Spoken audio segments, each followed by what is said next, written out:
Welcome to another episode of the Fanzone Podcast, your home for all things Bolton Wanderers, up the Trotters, the Northwest's #1 podcast.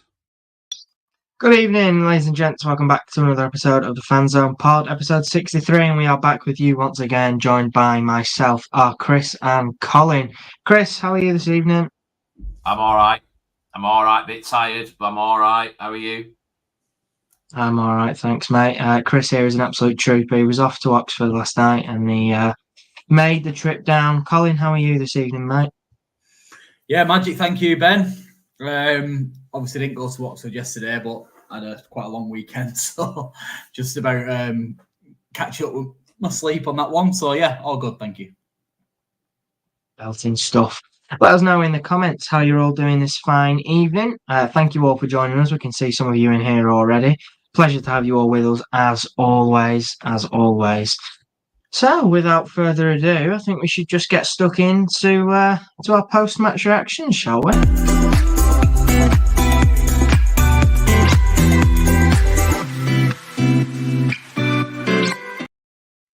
Of course, the Wanderers on the road. A 0-0 draw away at Oxford United. Obviously, an early season top of the table clash, as much as Colin will hate me for saying so. An interesting game, a game of two halves, I think it's probably fair to say, with the first half, the last 25, 30 minutes of the first half probably leaning towards Oxford. But I thought the second half, we came out the gates pretty sharp and looked the better side. Chris, you were there, so it makes sense to go to you first. What did you make of the game? Who do you thought stood out for you? What was perhaps, the obvious thing would be that cutting edge that I think Ian Evatt referenced in his post-match interview that we just didn't really have, which was unlike us. What did you think were the missing pieces on Tuesday night, Chris?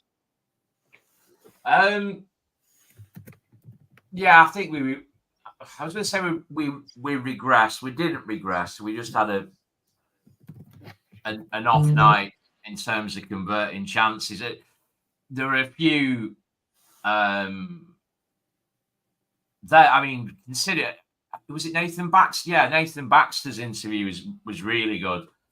I know that not everybody subscribes to Wanderers TV, but I don't get any commission for this, but I do encourage it because I think it's worth £5 a month. What's that? Oh, controversial, Chris. I love Neil Hartney. I don't pull any punches and I make no excuses. I think he's doing a great job. But what's that? £5 a month?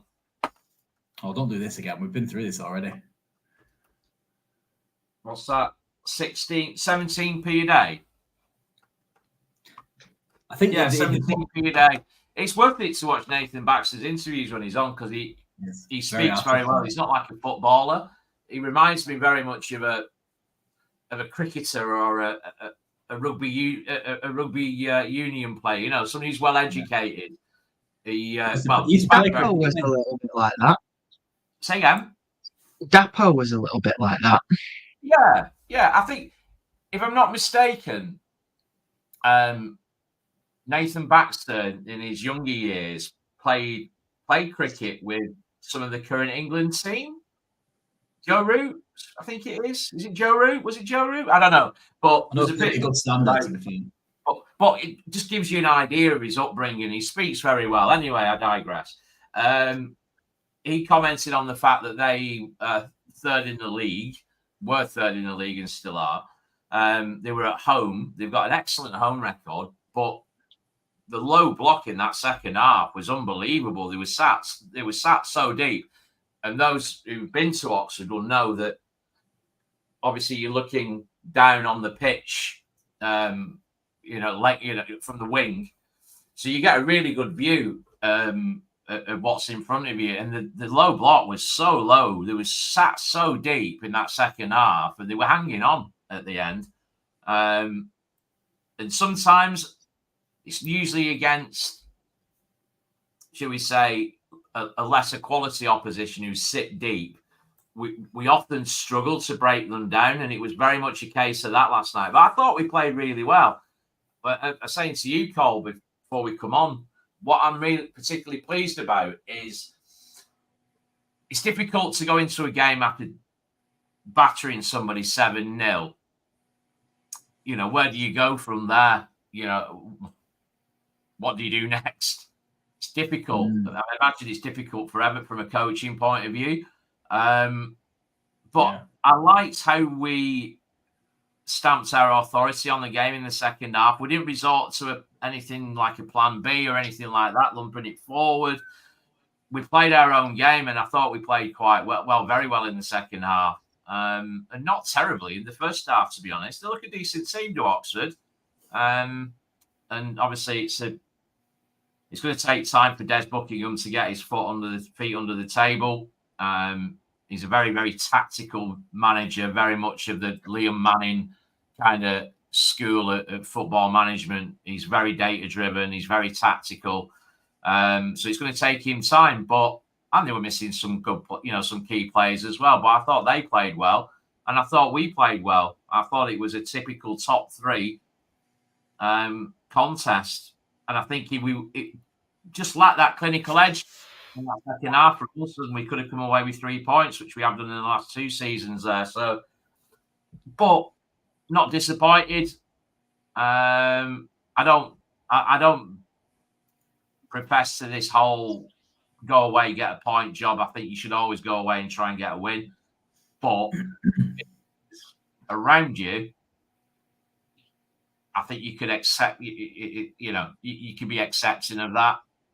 So yeah, exactly. I think it's all dependent on a performance. You know, if the performance is there and you come away with a point, then you're happy. If you don't perform up to your usual standards and come away with a point, then you look at it and you're disappointed.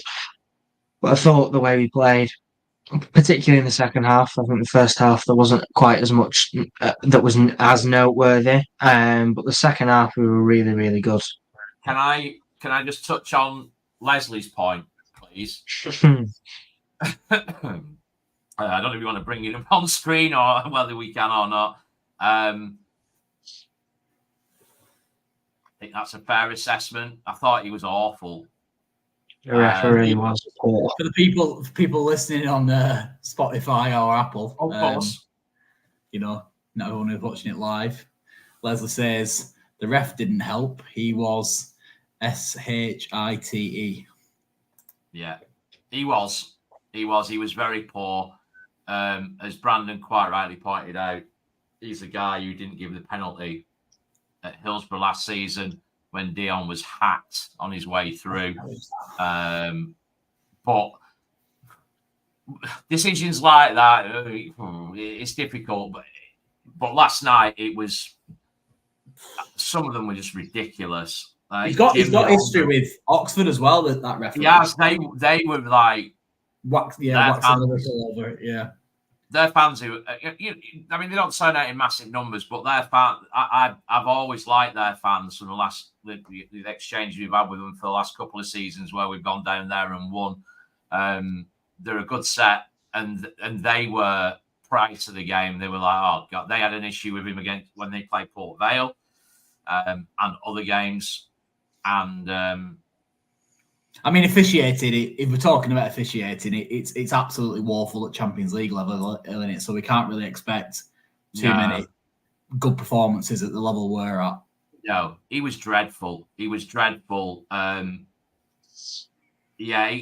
to, as Ma has just said in the comments, he was awful in the first half. Second half, I think he had a moment of reflection at half time, and he was better in the second half. But as David Green has said as well, it was very stop-start. He interrupted the game for nothing. Really poor, really, really poor. But overall,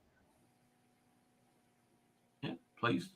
Yeah, it was a good point. I think we can all agree on that. I think I did want to touch on, Colin, and we'll pass this over to you. I thought the way we played out of the press last night was probably one of the best examples I've ever seen of it under Ian Evatt. I thought Oxford, they ran a really, really high line, and there were times at the back where we passed it around like they weren't even there. Something that I don't think we've seen quite to that standard before. And I'm unsure as to whether that's a technical ability on the player's side, or it's the fact that we've not really come up against a team that pressed the way like Oxford did, or maybe a combination of the both. Colin, what do you think? How do you think we fared with that high line that Oxford were running? And did you? I think it's all of the above, what you just mentioned, but I also think it's probably an element of confidence as well. Obviously, the players are playing with a lot of confidence at the moment, aren't they? And to play in that manner, you have to be brave on the ball, don't you? And have players who are playing with that. I think we've seen a lot more of that this season, haven't we? That, those balls from your centre halves into midfield, that look risky. But you need, like you say, you need to be braver playing this style of football. That's the next kind of, if you ratchet it up a level and improve, that's where it has to improve, by playing those more dangerous balls. I think it helps that Josh Sheehan is playing on top of his game, and also George Thomason's obviously come on leaps and bounds on it the last few months. So. And again, deserves massive credit, not just for the way that he played, but for playing on a yellow card like he did with a referee who was unpredictable at best, or SH20, as they refer. They're all learning curves for him, aren't they? Because if he's learning to play with that booking hovering over him, because it's kind of inevitable, isn't it, really? Yeah. And he's learning how to manage his game, both kind of in and out of possession. He's an impressive player, isn't he? Let's be honest, we've got a bit of a gem on our hands there, haven't we? Yeah. I think last night I was kind of sat on the fence as to whether or not it was a good result or 2 points dropped. And I'm more on the side of 2 points dropped, unfortunately, because I feel that with us playing with such confidence, and I do take on board what you said, Chris, before about the fact that we're coming off the back of a big win, etc. But at the same time, you're playing against a team who's just got beat at the weekends and missing 2 or 3 of their vital players. And I saw it as an opportunity last night to start to put a little bit of daylight between us and Oxford, and I think we've missed it. However, I think if you can go away to teams that are likely to be in and around you within that top 6 or maybe top 4 and get points off them at their place and obviously beat them at your own, then you're probably, it doesn't really matter, to be honest. So, yeah, even though I'm kind of contradicting myself by saying that, but I do think it's 2 points dropped. Yeah, I think ultimately if you draw with a team, it's always 2 points dropped. 3 points are there for the taking, so unless we were, right at the bottom end of that table. The circumstances behind it, that's what I'm referring to mainly, Yeah, of course. It's whilst we're at the top end of this table, I think most games are going to be a case of if we come away with a point, it's going to look like 2 points dropped, because it would always be nice to build on what we've got. And I do think the second half, for almost all of it, if not probably actually for the full course of that second half, we were the better side. And if we'd have scored and come away with 3 points, I don't think there could have been too many complaints from the home side. That's a good point by David, by the way. Oxford needed to win more than us, given they have to come to ours. And I think that's a really good point. And we talked about it a lot last season, especially when we came to the business end, that the way that the league is played changes, and it's very much like a group qualification of a cup tournament, like a World Cup or a Euros. Yeah. Where you've got to, and Everett's always talking about blocks of games, and it's very much that, I think, especially with teams around you in the position that we're in the automatics, which is different for us, that you've got to treat it differently and play it like a 2-legged cup tie almost. Yeah, I think those points. It's important as well, isn't it, to keep a clean sheet. Not concede. It doesn't necessarily matter, I suppose, if you don't score. If you're providing you keep a clean sheet, you're happy, aren't you? Yeah, and think talking about how well he speaks doesn't do bad in net either, does he? Does Nathan? No, he's a great goalkeeper. His clean sheet bonus will be looking nice and healthy come the end of this season, won't it? Wow. Yeah. What is it now? 7 on the spin, which is a record, a joint record for the last 120 years. Yeah. How does that compare to Traff last season? Did he break a couple of records? He didn't break that one. He didn't get 7 consecutive. He had 20. Was it 26? Did he finish on clean sheets last season? It was something. I think so. It was around that sort of that kind of mark in terms of number of games. It was 20, mid to late 20s, which was phenomenal. But I think, given we didn't start particularly well this season in terms of clean sheets, and we've just we'll talk about man of the match later. It's been playing on my mind all day, and I think it's been influential with this as well in terms of keeping clean sheets. And I'll mention it later. Just while we're talking about him, though, very quickly, what do you lads make of that comment by Lord of the Darts? Yeah, definitely. Yeah, I mean I think that was inevitable. I think that ability was probably always there, but to be out of football for a little while, not really getting the game time at Hull because of injury, I think that technical ability would have always been there. It was just about refinding that. Yeah. I think he's come on leaps and bounds in every department. He mentions it in that interview that I spoke about earlier, that he talks about the work that he does on the training pitch with Matt Gilks, playing out from the back. And you've definitely, I think we've seen it more the last 2 games than any other game. And obviously it was a point raised on Saturday about how much time he spent outside his box. And it was the same last night, again, outside his box, playing across the back 3 with Toll and Santos. It's becoming more and more obvious. And that's obviously testament to the fact that he's more confident now with the ball at his feet. It's a bit unnerving sometimes, don't get me wrong, but yeah, Brandon's just said he gives me a heart attack. But there was a couple. He lollipops a couple of their men last night. Yeah, lovely. There has been a question by Brandon. He's asking when did we last concede a goal? Was it the Carlisle game? It wasn't the Carlisle game. No, Brandon. It was the Wickham game on October the 24th. Oh, of course it was. Conceding 2 down there. What's going for? So +2 on the old goal difference. It's certainly promising signs. Obviously, the performance was there, and for a number of weeks now, we've all been saying on the podcast that results are going our way, the performances are going our way, and ultimately, long may it continue, and long may our league table position continue. But Chris, you referenced it earlier on. Fanzone Man of the Match time. Unfortunately, won't be presented by Ange this time round. She's on annual leave this week, but she'll be back with us very, very shortly. So we'll get stuck into this week's Fanzone Man of the Match.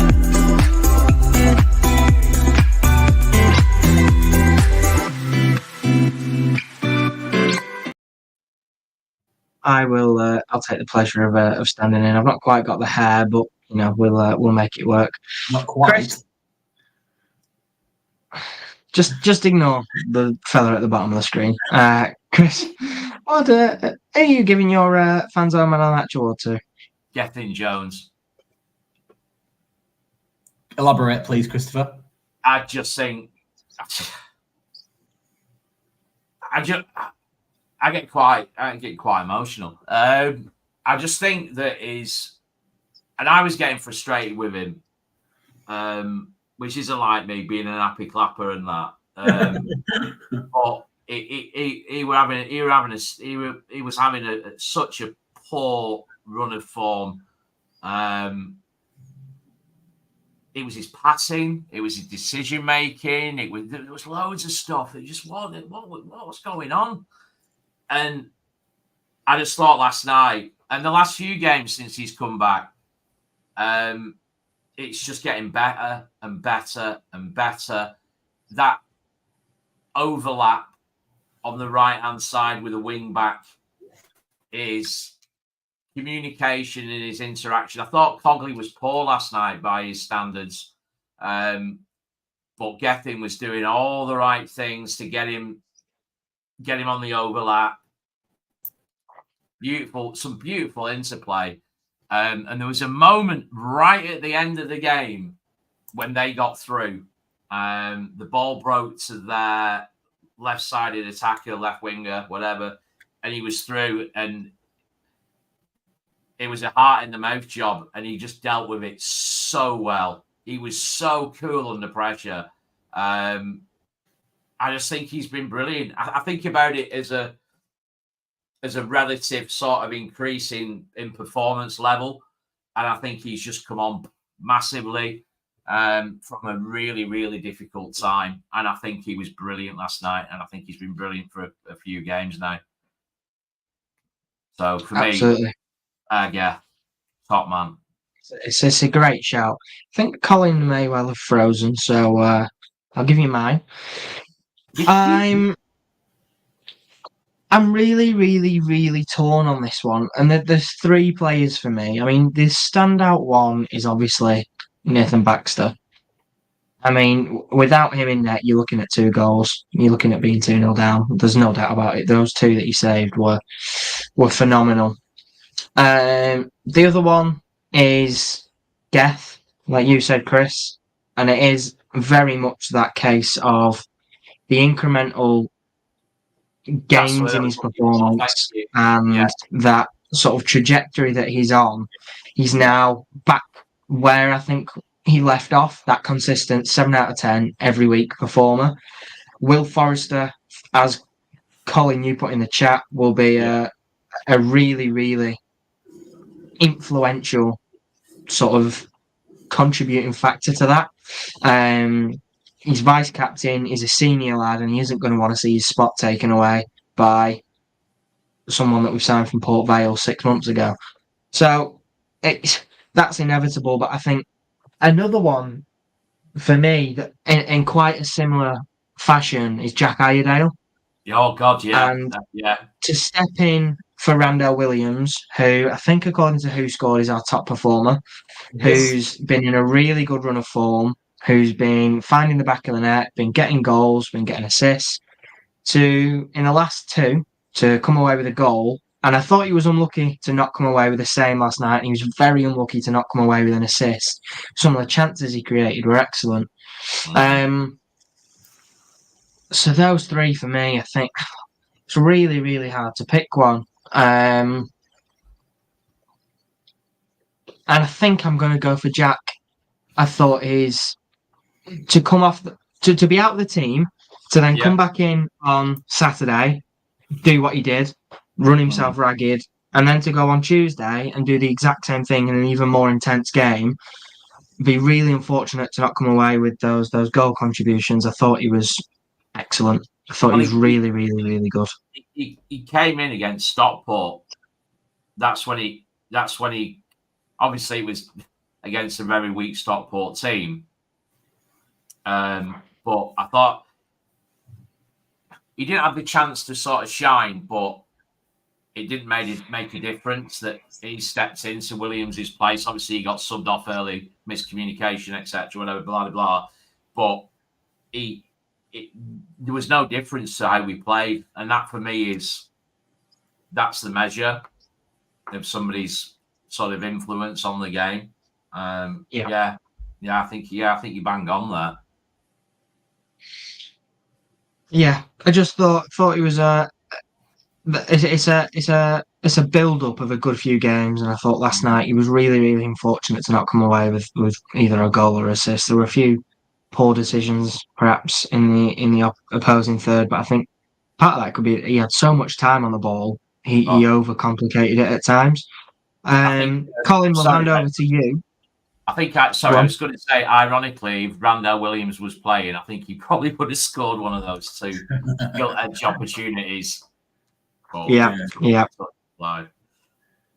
Cole, over to you then. You can either have a deciding vote, or you can come up with someone entirely separate, which I think you might do. Who are you going to give it to? No, it's interesting, isn't it? Because we're talking about two players there in Jack Iredale and Gethin Jones, who are very, very, very mindful of their positions when they're in the team. And I think that's what's obviously improved their performance levels, because both of whom, like Chris said, Chris was talking about, I think, Geth earlier on, hadn't started the season necessarily too well. But I think that just shows the importance of competition for places. I think we'll probably find when Aaron Morley comes back into the team, he'll probably have one of his better games of the season as well, because obviously Paris is performing really well, isn't he, as well? So it's all good stuff, innit? It's all exactly what you want. And considering we had such a poor summer, according to some people, it's all good, isn't it? Man of the match. I think I'm going to have to agree with Ben. I think I'm going to have to give it to Jack Iredale.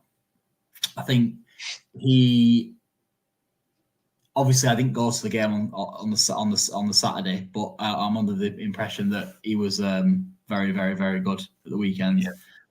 But obviously very good last night, offensively and defensively. And I think what I did notice is as the game wore on last night, he did become a little bit on the tired side, bit of fatigue started to kick in.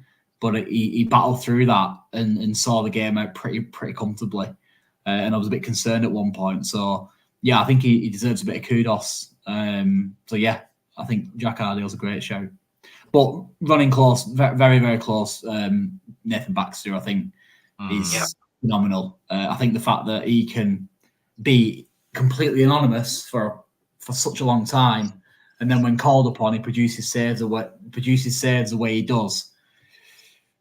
You know, and he's ours as well, isn't he? He's ours and he's 24-year-old, so exciting times. There are all the signs of a top goalkeeper, all the signs. And it's, it comes as no surprise to me, now that there were teams playing in the Champions League and playing in Europe that were interested in signing him. It doesn't come as a shock. So yeah, I feel really harsh actually not giving it to him after the performance he had, because I would be inclined to suggest that perhaps outside of the current top three, he isn't going to be tested like that. Well, at least not to that extent. He isn't going to have to produce saves like that as frequently in games, so he might not get another chance. But yeah, for me, Jack he was on it last night. So I think the comments in the chat are all, I think more or less all siding with Nathan Baxter. Few saying Geth's a good shout, few saying Jacko's a good shout. Is it with Baxter? Is it purely because, let's be honest, second half he didn't have anything to do, did he, last night? So are we saying Baxter because of them two cracking saves at the end of the first half? Is that purely the reason why? Because I thought his distribution was really good all game as well, though. Yeah, it was just generally. Yeah, he was just solid, wasn't he? And those two excellent saves on top. Somebody's saying, is he better than Trafford? Don't know yet. Is he better than Obviously, Trafford? We had James, quite a bit longer, didn't we? So we had a longer sort of assessment period to see what he was about. One's playing in League One and one's playing in the Premier League, so my guess would be no on that one. I would also hazard a guess at the same thing. Or, I mean, there's certainly a higher ceiling for Trafford. And I think if you look at current ability, I would be inclined to say that Trafford is perhaps slightly ahead of him. Not to say that's Trafford's a top. Trafford too good for this level, weren't he? To be honest, I would turn it on its head and say that Baxter is better for us. Yes, of course, yeah. Although if you look at it, it's highly likely that Baxter and Trafford could end up playing in the same league next year. Yeah.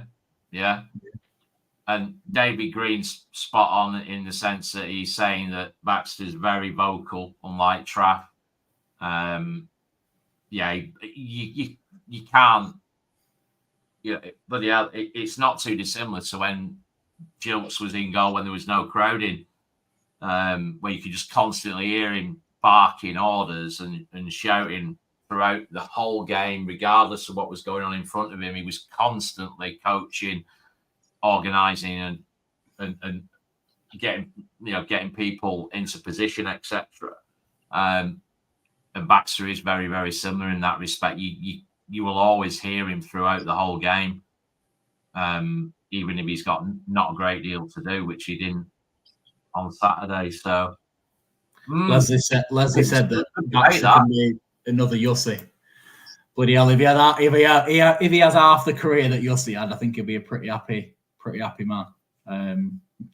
Not so sure about that one, Leslie, but give it time. You never know. Give it time, yeah. I mean, think about Yossi's career with us and the length of time he was with us. You never know. You don't. You certainly don't.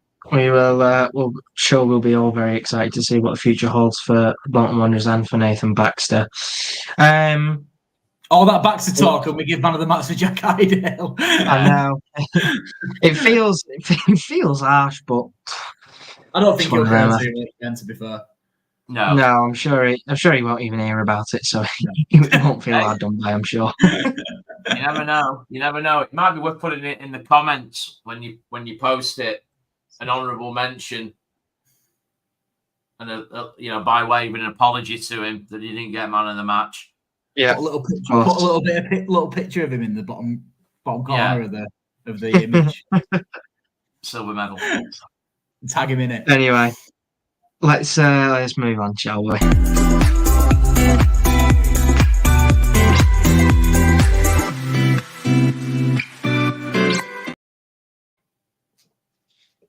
In case you haven't noticed, outside it's absolutely bloody Baltic. So first of all, if you haven't got double glazing, go and get it done because it is freezing. Secondly, Eco One Windows do double glazing. They do windows, doors. Shop to your heart's content this Christmas. We'd like to say a huge thank you to Eco One Windows for being our headline sponsor for the 2023-24 season. Absolute top guys over there, best in the business. They, absolutely mint. And if you want to find out more about them or any of our other sponsors, you can head over to our website, www.thefanzonepod.co.uk, and read to your heart's content about all of our sponsors over there. We're going to miss out a few segments. We've not got our pre-match presser, obviously. Harrogate and Port Vale in the cup coming up. I mean, nothing games, but certainly Harrogate will be a slightly less of a challenge than Port Vale. So fingers crossed we come away from those games proceeding through the tournaments. I've got a question for the chat. Go on.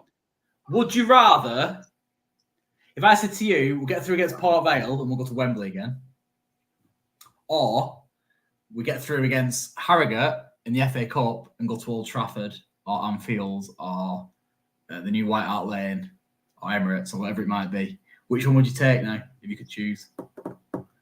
Wembley again. Interesting. Yeah. Yeah. I thought people might think a little bit more about that one actually, but have a think about it. Let us know in the chat. I think for me, from a financial standpoint, I think it'd be better for the club.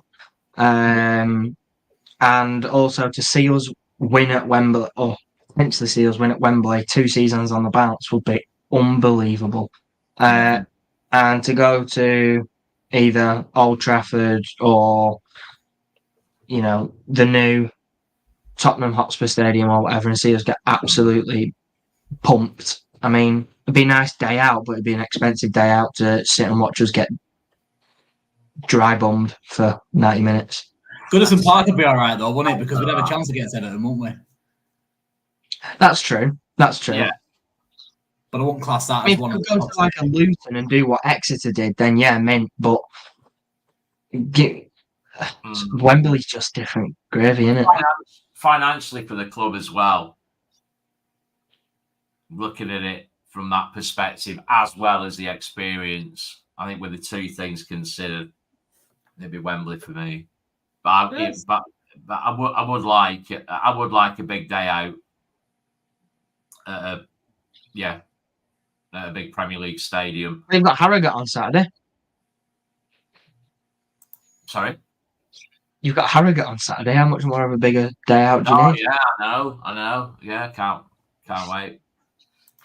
But I think we'll probably, if we do, make headway and we do get through to, into the next round and into playing bigger teams. Obviously, if there is a potential giant kill or whatever, then I'm sure that we will stick it in a pod.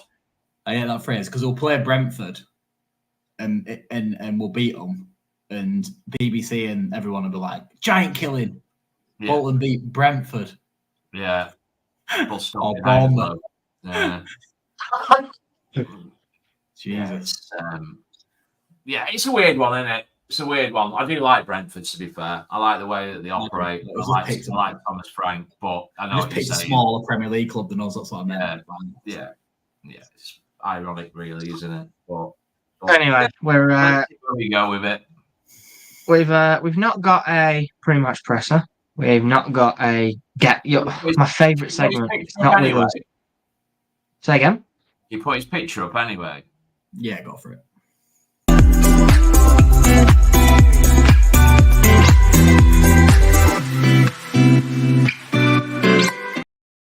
We are still waiting on the day you recreate that image. Might be a Christmas present for you. Who knows? We'll wait and see. Wow, we. I lucky. Get that on your Christmas list and send it off to Father Christmas, folks. I mean, we may as well give it over to you, Chris. Do you wanna? Should we get stuck into your? Ben, before we go any further, can you just read this question out from Andrew Ashworth, please? Can I read it out? Sorry, not that one. That someone's just beat me to it. No, let's have this one. Okay. Take your hat off, Colin. You can have that one as well. Oh dear. It's not bad, actually. Transplant's work. That's all. Not brushed it today. Go on then. Let's have a look what Andrew's saying. Go on. Which would you rather? Liverpool under 21s at Wembley or Liverpool away in the FA Cup? Obviously, Liverpool away in the FA Cup, but that is interesting because that, unfortunately, and this is why I hate that competition, that's going to happen sooner rather than later. Seriously, you'd rather go to Liverpool away in the FA Cup than have Liverpool under 21s at Wembley? Absolutely. Yeah, but we do them in and we win at Wembley again. Embarrassing. Absolutely, definitely. Rather be at Anfield. It's just that's putting a different spin on it, isn't it? Because none of the under 21s have ever progressed anywhere close to getting to the final, have they? But they will soon. They'll soon around. Hopefully, we're not playing in the competition anymore. But it's an annual competition, Colin. It's not going to happen soon, is it? You know what I mean? It's going to be later. It'll happen now. It'll be years away. Too much money spent in them that top tier for it not to, because it just filters down into their academies. Tough one. That's the bad thing. One of the worst things about that competition, in my opinion. Yeah. I agree with that. I don't like it. Somebody, I think it was Sandy. She asked me the other day about that, and having to explain it when it's like, hang on a minute, yeah, why are they in it? It's just ridiculous. It makes no sense whatsoever. What was that? The 21 should never be in this game. Exactly, they shouldn't. It does devalue the competition enormously. It's making up numbers and it's ridiculous. It shouldn't be happening. Brandon, no, nobody has won the EFL trophy or the Sherpa van. Papa John's, Bristol Street Motors, Milk Cup. Blah, blah, blah. Milk Cup, is that in your day, Chris? Was it Milk Cup? I'm making that up. Yeah. So in my day, it was the Freight Rover Trophy, right. And then it was the Sherpa Van Trophy. We lost 3-0 to Bristol City in the first one in 86, and then we beat Torquay 4-1 3 years later.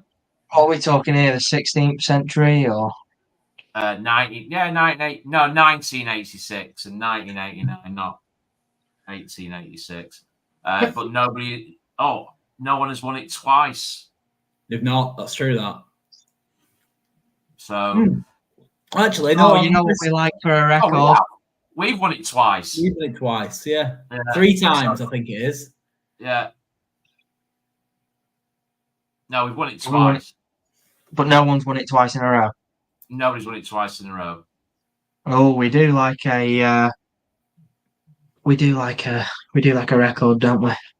Oh, we do. You see that other one as well today, which popped up, which was we wanted 5 teams, maybe including Wrexham, etc., who haven't lost 2 consecutive games in 2023.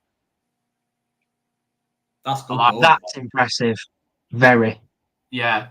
Well, when you consider it's the 29th of November, that's very good. That I mean, when you think about resilience and what's the term, bounce back ability that used to do the rounds back in the day, didn't it?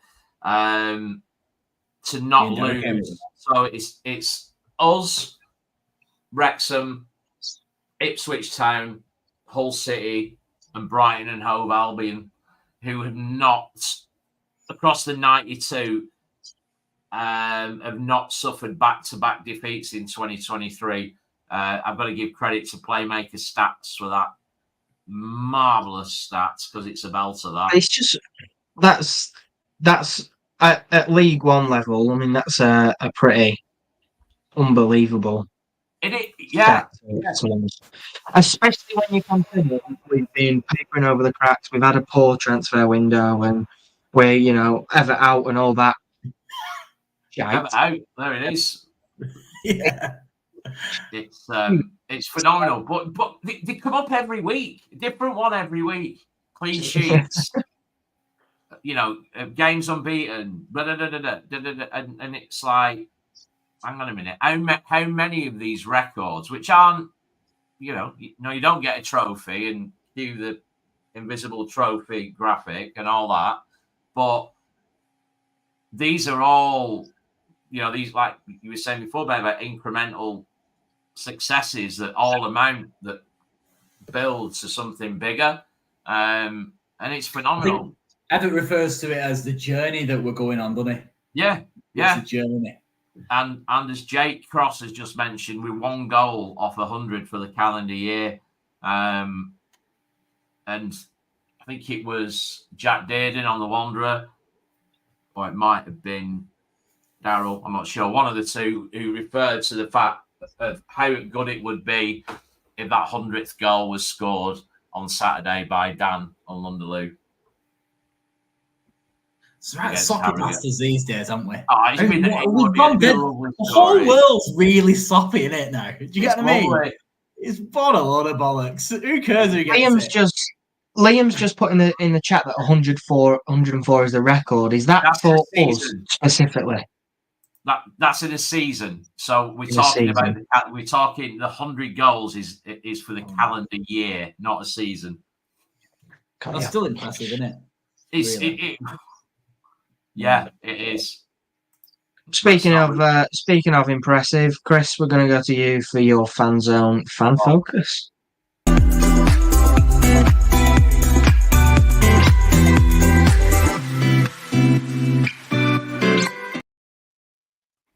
Well, you won't be impressed because, unfortunately, it's a rare occasion that our loyal viewers have let us down a little bit.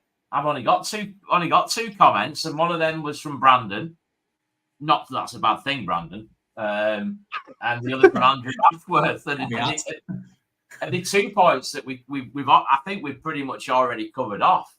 Brandon is, and I thought this was a little bit harsh, but I can see where he's going with it, and he has justified it when I questioned it, to be fair. When you play at 40% of your capacity and you go to 3rd in the league and pick up a 0-0, I said something last night in the chat that I think we're the real deal, and that'll come back and bite me on the arse.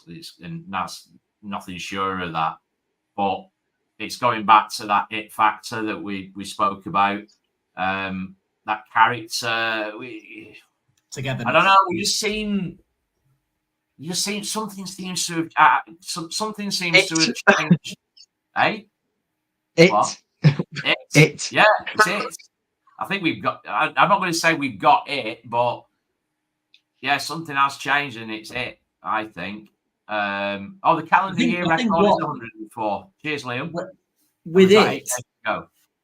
With it, I think it's a combination of several things as one. Yeah. Oh, it is. It is.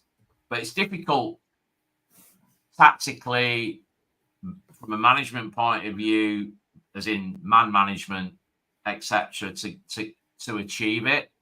But we just seems to be getting there. Something seems to have clicked and shifted. It's consistency. That's the thing that you can't coach at any level. Apart from that elite level, you look at City last season, they were consistent and it won them the treble. This season, it doesn't look like they're, quite at the same peak, which is to be expected. But that's what it is. It's combining, because whatever it may be, it changes every week. You go away to Exeter and win 7-0. You've got it. You go away to Oxford, draw 0-0. The performance is still largely the same, but we didn't score the goals. So in the space of a week, it has changed from we've got it to no, we don't have it. We need to be more ruthless in front of goal, even though the week before we won 7-0. And it constantly changes. So having it is combining everything and being consistent. Yeah, it's the sum of all parts, isn't it? And I think even though a lot of people will not take for granted, but will have less of a focus, and understandably on Harrogate on Saturday and Port Vale next Tuesday, I think they're both very important games for that very reason that, we will make changes.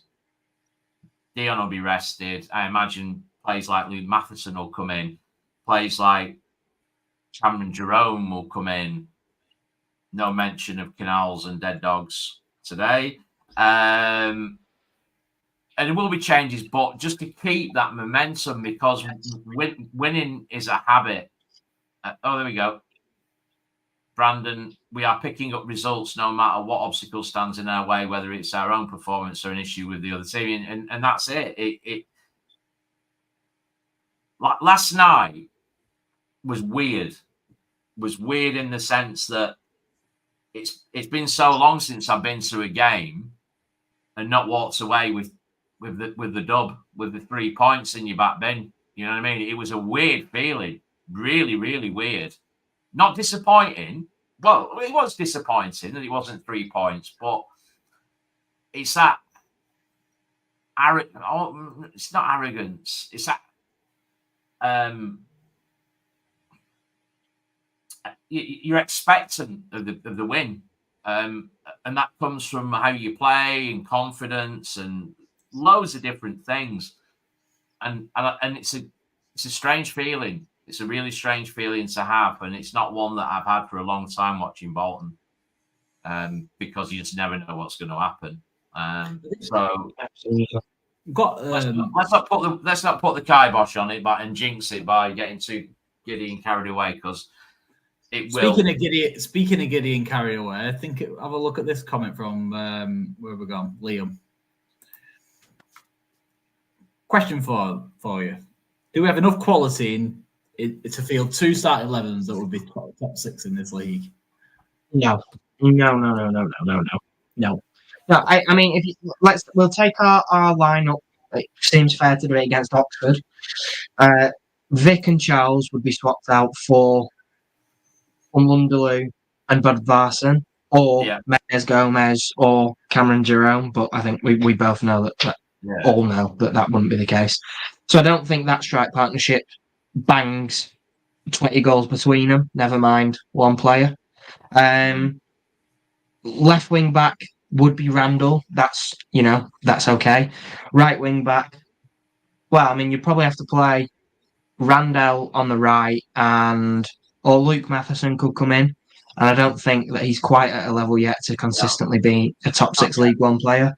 The midfield, I think we'd probably be okay, actually. You've got Morley, who come in for Sheehan, who played last night. Thomason would drop out for possibly Dempsey. Magoma probably then would be picked up by Mendes Gomez, and he'd drop into the midfield. And then I think the back three is where we have the issues then. Because you've got, Coleman would be between the sticks. And then who comes in for Toll, Santos and Jones? Because Iredale's obviously first team. Who else do you put in there? Johnston. Well, okay. Johnston and Forrester would get in. Them two alone are better than the majority of this league's defence.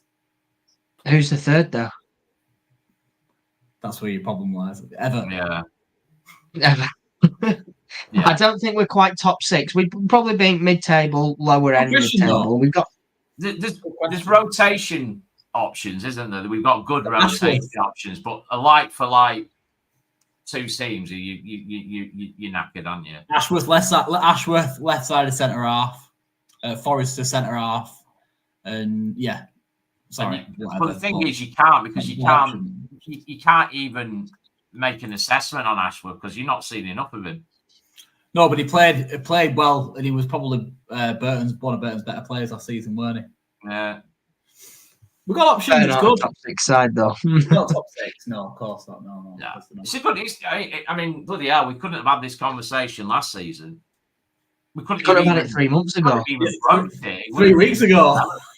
Yeah, you are. We couldn't have had this conversation 3 or 4 weeks ago, according to some people. No, that's it, isn't it? So, good shout that though. It's a great question, isn't it? It's a great. It is a good question. I think that second 11 I would argue quite comfortably get promoted from League 2. But I don't think there's any team I don't even think City have a second team that would win the Premier League. I don't think anyone at any level can have that amount of talent because you can't afford to either. If you have 2 teams that can both win the league that you're in or compete at that high level, you're going to have upset players in the dressing room because they all feel like they've got a right to start. Yeah, I think our second string would probably end up mid-table in League One. Yeah, and everybody gets sacked. Yeah. You couldn't paper over them cracks. No. They would be calling for his head. But no, it's a brilliant question, that. Very good question. It certainly was. Yeah. I think other than that, all we've got, no disrespect to Andrew. Was his question gone? Bear with me. Please hold. It was Andrew's point was just really, I think, a lot of what we've covered off. Is it a point gained or 2 points dropped? I think we've covered that off more than adequately. Tell you what, let's throw it open because I think what Liam did was just put into the mix there was excellent. Is there anything out there that is playing on your mind? Any sort of burning topics that you want to pick up on, or any? I feel like I'm in therapy, Chris. Any concerns? Talk to me. Is there anything? Mind, folks. This is like some sort of social experiment, isn't it? Yeah. My concern lies a little bit with the fact that we've gone through such a positive few weeks in terms of results, and we're coming up to such a very, very, very busy time of year. So can we maintain this level? Because if we want to win the league, and we should be aspiring to win the league, we need to continue this throughout the whole season. But I do wonder whether or not we can maintain these levels for a long time. I think if we can, get to January, because I do, and I keep saying it, I think we'll invest in January and bring in 2 or 3. I'll tell you what, we've all got very, very short memories, haven't we? Because we don't start playing until January normally, do we? Yeah, exactly. You know what I mean? Well, that's because Let's hope it doesn't go the opposite way and it falls apart in January. Yeah, exactly. Is it going to be? I mean, I don't think it will. Like as I keep saying, I think we'll invest. I think we'll bring in 2 or 3 championship players for this season and ahead for next season in January. I'm adamant that's going to happen. So I don't think that'll happen at all, which is exciting, isn't it? But this next few weeks, December. Obviously, we all know how tricky it can be. A lot of fixtures, short periods of time. Can we maintain it? That'll be the question that Everett will be asking his staff and his players. I have no doubt. It's another new challenge, isn't it? It's another new challenge. It's uncharted territory.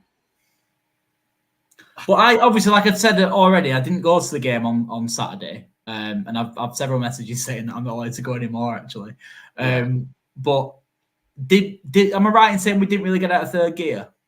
No, we didn't break sweat. And that's no disrespect to Exeter. We did not. Honestly, what was going through my head at even at 4, 5, 6-0 in how we were playing, whilst it was excellent to watch and we were superb, it's like what was going through my head is this is great for energy conservation for Tuesday night. Because it's like a training game. And that's not arrogance. That's basically comparing it in terms of performance levels and energy levels versus other games. They were strolling around, stroking the ball around, exploiting space, finding gaps. It was daft. And we've got a lot more to come, then, haven't we? So maybe we can maintain these levels moving on into the next few weeks. You know, absolutely. So. Yeah, there's more to come from the Wanderers, but there's also more to come from us as we sneakily revealed. Very excited. Sneakily revealed in the last episode of the Fanzone Pod on Friday, the 1st of December. You will have some very exciting things coming your way. 24 days worth of exciting things, may I add, no less. It's the festive season, and at the Fanzone Pod, we are all feeling very festive indeed. Colin's got his Santa hat and everything. Just can't wait. So Friday, the 1st of December, we'll kick off our Fanzone Advent Calendar. 24 days of Fansmas, if you wish to coin it that. But we're looking forward to it. And we hope you are too. So keep your eyes peeled on our socials on Friday because there's lots of stuff coming up, isn't there, gents? It's exciting. We do it. We're trying very hard to keep you all entertained and not charge you for the pleasure. So enjoy it. Not 17p a day here. No. All we ask is. Just try and allow us to reach out to more Wanderers fans who, might not necessarily have social media or, don't really know too much about us. If you can kind of retweet and post and tell your friends about the channel and stuff like that, that'd be really appreciated because, we've said it before, but it takes a lot of work to do this. Believe it or not, it's not a straightforward and easy process. So if we can help entertain you all with a bit of Wanderers content, and we're all for it. Maybe we'll do a day in the life of the Fanzone Pod, and you can see what actually goes into setting up one of the episodes. If you're even remotely interested, then let me know. None of you probably are, but we'll ask the question. Let us know. As always, whatever type of content you want to see, whatever you want to see us do or try or experiment with, that's what we're here for. So. Open book. 100%. I'm always up for some experimentation. How about for an idea? Oh. They're doing So what you? Sorry, Chris. So what you're saying, Lord of the Darts? We come in here, do a watch along, and have a few beers with you all. Is that what you're saying? Is that the idea that you're referring to? That could be achieved. Or do you want to meet us all in a pub and have a beer in person? You have to expand on your idea, but I like the idea. Yeah. Will there be a delay? I don't think there'd be a delay, actually, Liam, to be fair. No. I think we can do that without a delay, can't we, if we want to do a watch along? Unless we streamed it from the ground, and then there definitely would be a delay. Yeah, you'd get it 4 days later. Yeah, we'll tell you about that someday, our experience of streaming. I'll tell you what we're going to do. I'm going to open up a section on the website this evening. I will open up a section where you can drop in your suggestions and your feedback, and it'll come through to us. And what we'll do is we'll have a read of it. So mark my words, this evening there will be a page on our website. You can submit your feedback, and we will take it all into consideration. So whatever you want to see us do, let us know. There'll be a link on our Twitter page. So if you're not following us on Twitter, it's at the Fanzone Pod, and we'll get it on there, and you can get your feedback in and let us know what you want to see from us. But I think for now, just keep your eyes peeled for Friday, and of course, I'm going to guess that not a lot of people even know what our website is and whether you've maybe not even been on it. So they do now. Because there it is. Yeah, you do indeed. It's relatively straightforward. It's www.thefanzonepod.co.uk. If you can't even be asked typing that, you can also type in www.bwfcpodcast.co.uk and you'll get the same results because we are clever like that. Or you can go to our Twitter page and it's on that, or it's on any of our own profiles as well. You can just click on the link. You can't get away from us everywhere. I've got to say something that obviously I know that everybody likes guests. That there might be some guests involved in the. Oh, Chris, you little tease. There might not be though, Chris. So don't be saying that. Well, that's it, isn't it, Cole? There might be. There might not. Who knows? If you've been naughty or nice. That's Yes. it, isn't it? Yeah. Depends what. Yeah. See, David Green, who's a regular contributor, has never been on the website, but he will do after. There you are. are. Specifically for you guys, so it feels like we're just rambling a bit at you now. Yeah, we're not really telling you anything. Yeah, we are. It's been an absolute pleasure. Guests on the way, as Chris hinted to. Keep your eyes peeled. Friday, the 1st of December, Fanzone Advent Calendar. Tonight, submit your feedback on the website. So much stuff going on, and we can't wait to bring it to you all. Make sure you do it. Put it. Chris is telling you. Do it. Do it. Get it on. For now, it's goodbye from all of us here at the Fanzone Pod, and we will see you all very, very soon. Take care. Ho, ho, ho.